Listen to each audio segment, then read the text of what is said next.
నీ స్థాయి ఎంతవరకు?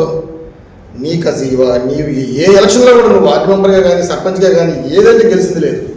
నువ్వు కేవలం అతను పని పెట్టుకున్నవాడు. నువ్వు స్థాయి గురించి మాట్లాడడం కరెక్ట్ కాదు.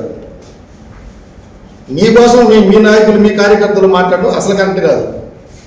రవి అని అతను మాట్లాడుతున్నాడు.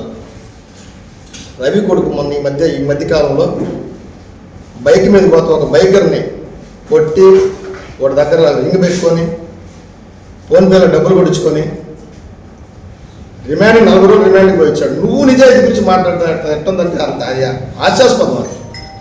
నువ్వు మాట్లాడకూడదు. కానీ నీ స్థాయి నువ్వు కోల్పోతున్నావు. దయచేసి ఇప్పటికైనా తెలుసుకో. కార్యకర్త మీరు కూడా తెలుసుకోండి. మల్లికార్జున యాదవ్ స్థాయి, గోవర్ధన్ రెడ్డి స్థాయి మల్లికార్జున యాదవ్ కాదు. సోమిరెడ్డి గోవర్ధన్ రెడ్డి మాట్లాడుకుంటారు, ఎన్నిసార్లు మాట్లాడుకుంటారు. ఇంకొక ఆయన మాట్లాడారు, పాముల శ్రీనివాసు తెలీదు మాకు. ఈ సినిమా డైలాగ్ చెప్పకూడదు. ఒక ఎస్ఎస్ఎల్ నియోజకవర్గ ఎస్ఎస్ఎల్ అధ్యక్షుడు అతను. సర్పంచ్గా చేశాడు, లీడర్గా చేశాడు, ఎన్నో వార్డు మెంబర్గా చేశాడు, ఇన్ని చేశాడు. నువ్వు తెలియదంటే నువ్వు ఎక్కడున్నావు నువ్వు చెప్పు. నువ్వు తెలుసుకోవాలి ఫస్ట్. ఎవరు లీడర్లా, ఎవరా ఓటర్లు, ఎవరా కార్యకర్తలు ఎవరో తెలుసుకోవాలా. తెలుసుకోకుండా ప్రెస్ మీట్ ముందు మాట్లాడారని చెప్పి మీరు సగం మంది మా ప్రెస్ మీట్ ముందు కూర్చున్నారంటే మీ ఆలోచనతో కూర్చోవాలి. మీరు భయంకరంగా కూర్చున్నారు. మీరు దయచేసి మల్లికార్జున యాదవ్ గారు, నీకు ఆలోచన వచ్చినప్పుడల్లా, నీకు పురుగు పుట్టినప్పుడల్లా గోదేడు గురించి విమర్శించినప్పుడు కరెక్ట్ కాదు. 100 సార్లు పెట్టాల్సి వస్తుంది నీ గురించి. రేపు నుంచి నీ ఫోటోలు ఉన్నాయి, నువ్వు నీ పంపించిన అసిస్టెంట్లు పంపించినట్టు, నువ్వు దండకాలు పంపించినట్టు అన్నీ ఉన్నాయి. నన్ను నా చేత అడిగించుకోబాక దయచేసి.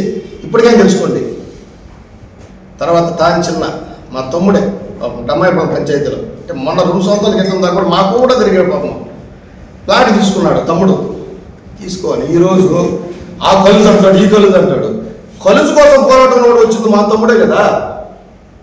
పోరాటంకి వచ్చాడు కదా. రోజు ప్లాట్లు వేసినప్పుడు ఉన్నాడు కదా. తమ్ముడు ప్లాట్ తీసుకున్నాడు కదా.